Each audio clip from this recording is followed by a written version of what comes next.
Good morning, student. Today we will read chapter number 3 in history. Companies, administration, rise and expansion.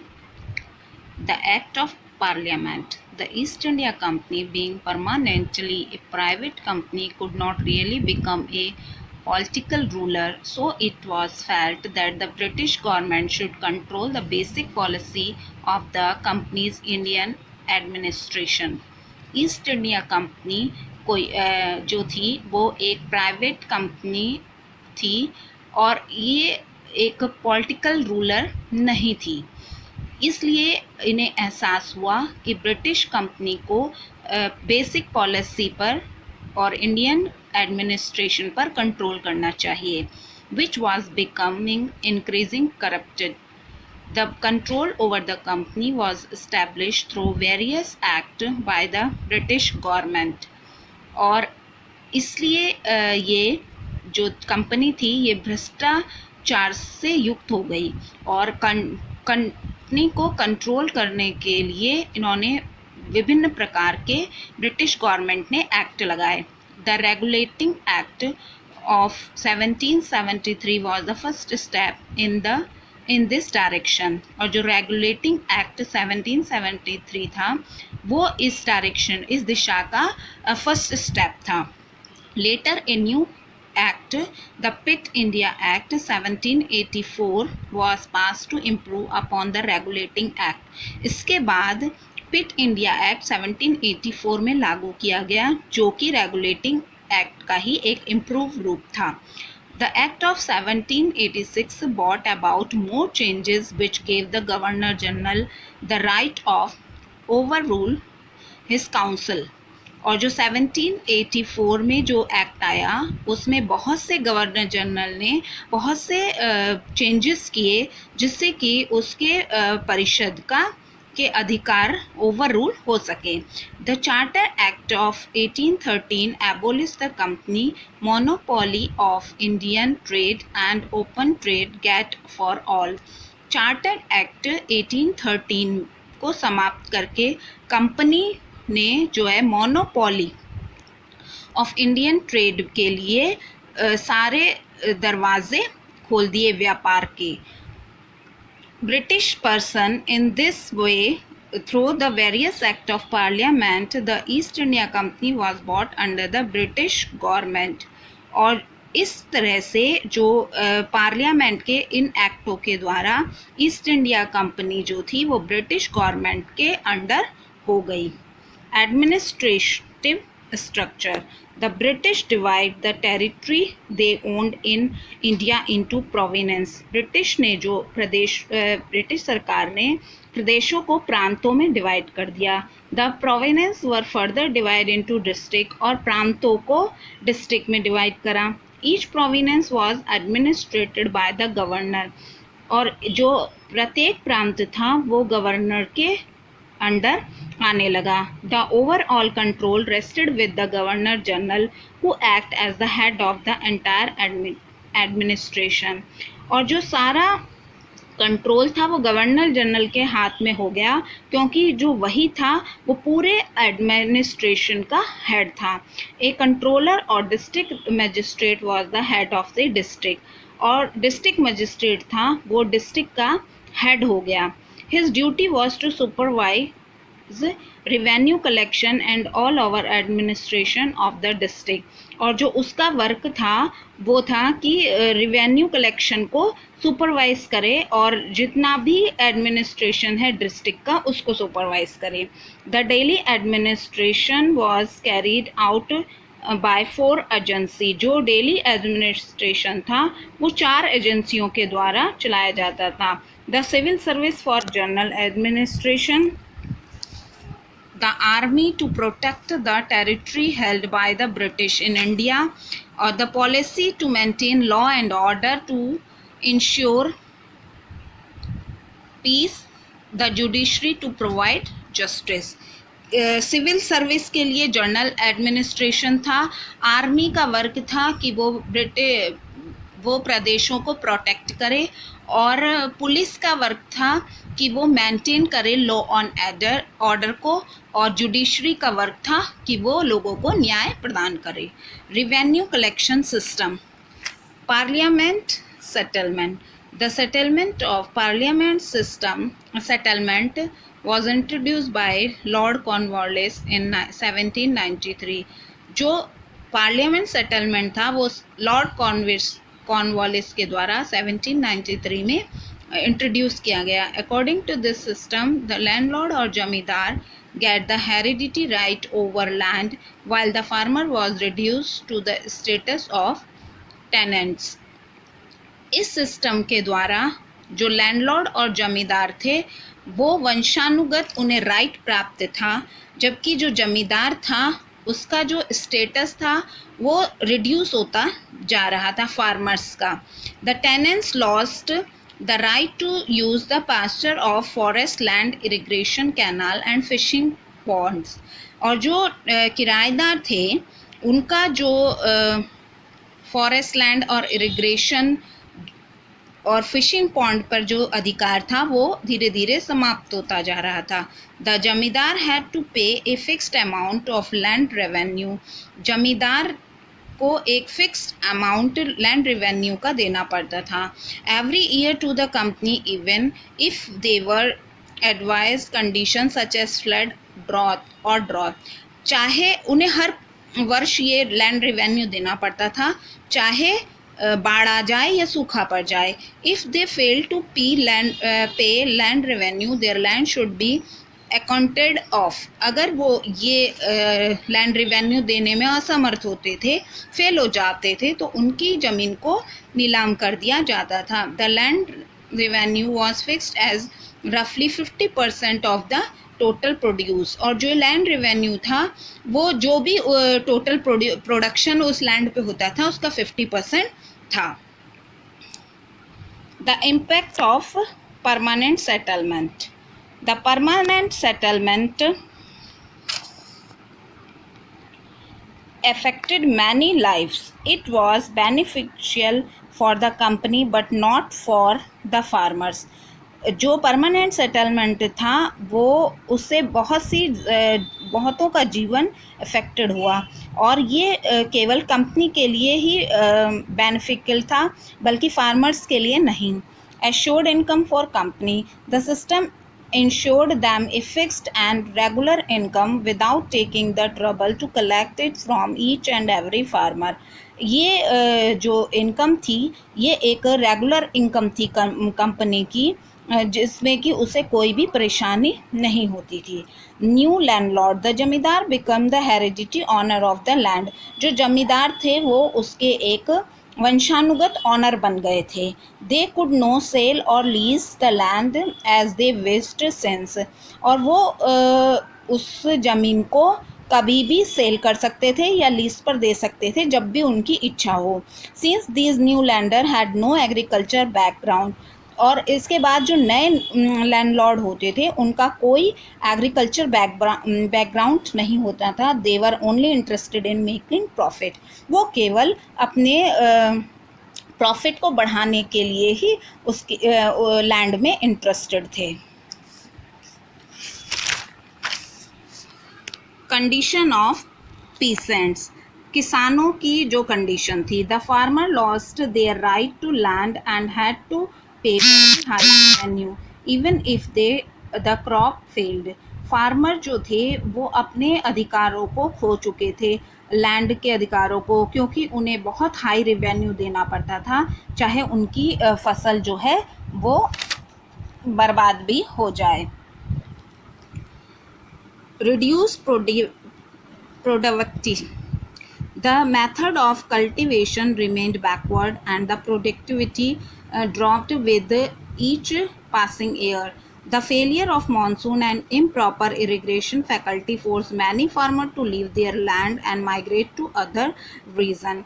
जो cultivation के method थे वो बहुत ही backward यानी पुराने तरीक़ों के थे, और जो कि समय के साथ ही फेल होते जा रहे थे और कभी कभी मॉनसून के फेल हो जाने पर या उन्हें प्रॉपर सिंचाई नहीं मिल पाती थी, इस वजह से फसलों को नुकसान हो जाता था, जिससे कि फार्मर्स ने अब धीरे धीरे अपनी जो लैंड थी उस पर खेती करना बंद कर दिया था और वो दूसरी जगहों पर माइग्रेट हो रहे थे।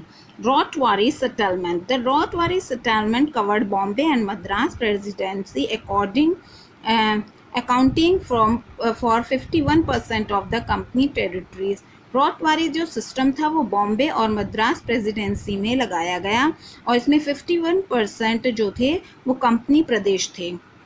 Thomas Munro, the governor of Madras, developed this system.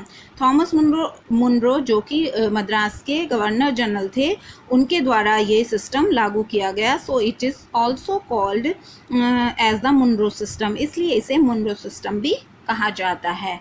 Next है Mahalwari system. The company needed more money to meet its expensive और administration and trade. Many of company officials were convinced that the system of revenue had to be changed again. Company जो थी उसको और अधिक पैसों की आवश्यकता थी अपने एडमिनिस्ट्रेशन के एक्सपेंस के लिए और व्यापार के लिए। तो कंपनी के कुछ ऑफिशियल लोगों ने ऐसा कन्विंस किया कि हमें रेवेन्यू में जो है कुछ चेंज करना चाहिए। The English introduced in 1822 a new land settlement on the temporary basis so as revenue was conquered.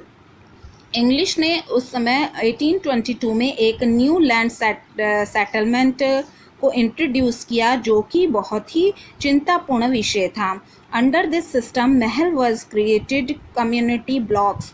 इसके अनुसार जो महल यानी mahal means group of village, इन्हें क्रिएटेड किया गया और फिर इन्हें ब्लॉक में बनाया गया। The unit of created for the purpose of land revenue for their respective महल और block.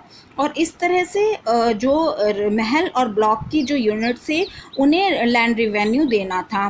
More over the land revenue was not fix permanently but was to received on the basis of produce of mahal and received accordingly. बल्कि ये कोई fix land revenue नहीं था, बल्कि ये उनके production महल के प्रोडक्शन के अनुसार ही उनसे लिया जाता था। Effect of land revenue system. All the system of collecting land revenue were very oppressive and not at all friendly to the cultivator. जितने भी ये सिस्टम लैंड रेवेन्यू कलेक्ट करने के थे वो बहुत अच्छे नहीं थे और ना ही ये कल्टीवेटर के पक्ष में थे।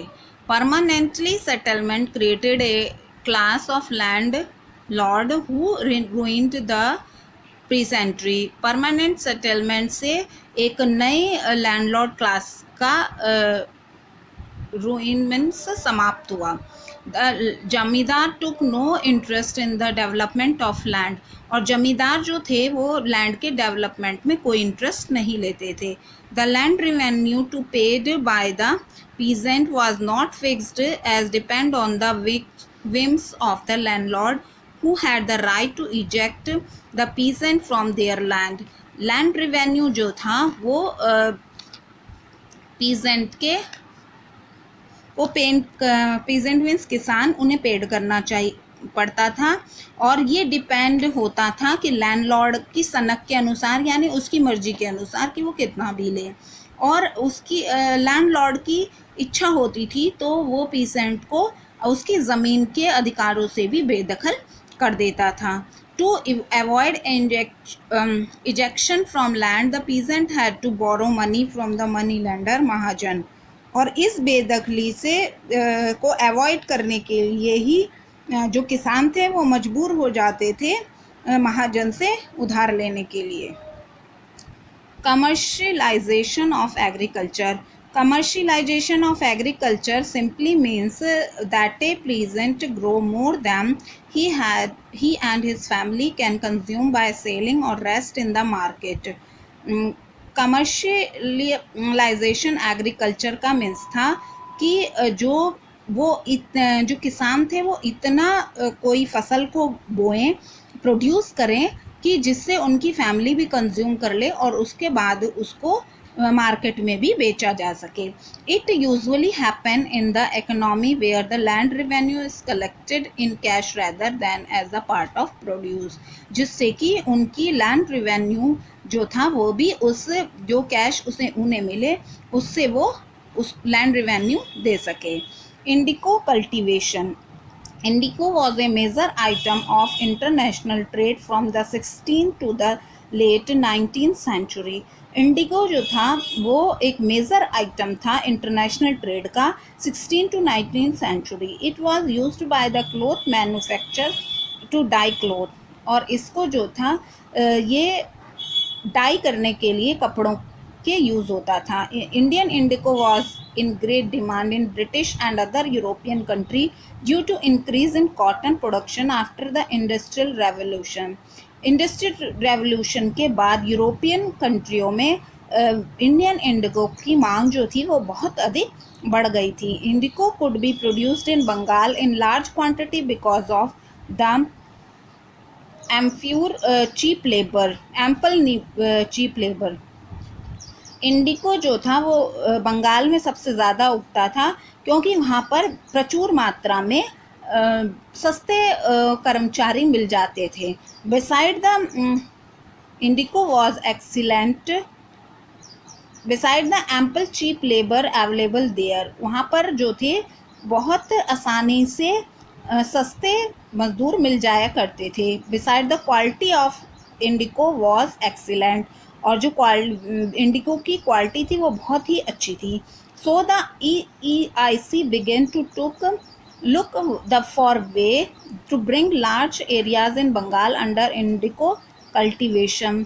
इसलिए जो EEIC जो कंपनी थी उसने कुछ ऐसे रास्ते निकाले जिससे बंगाल में एक बहुत बड़े एरिया में इंडिको का उद्योग हो सके. There were two main systems of indigo cultivation in India, the niche system and रियायती सिस्टम. दो नए सिस्टम निकाले गए, एक निच सिस्टम और रियायती system. The Indigo Revolt. The Indigo agitations of Bengal took place in 1859 to 60. जो इंडिको की व्याकुलता थी उससे बंगाल में 1859 से 60 तक रही.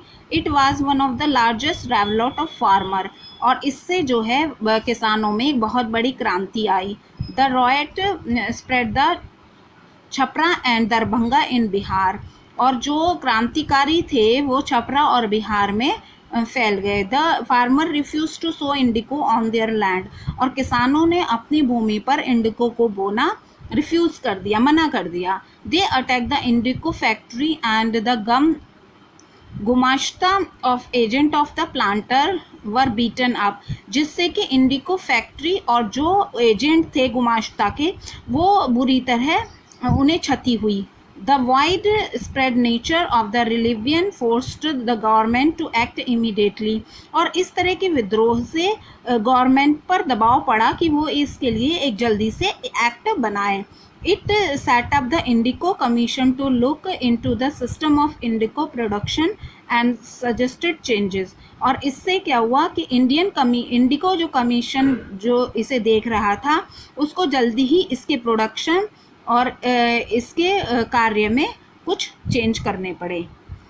Okay student, this chapter is finished. Good bye.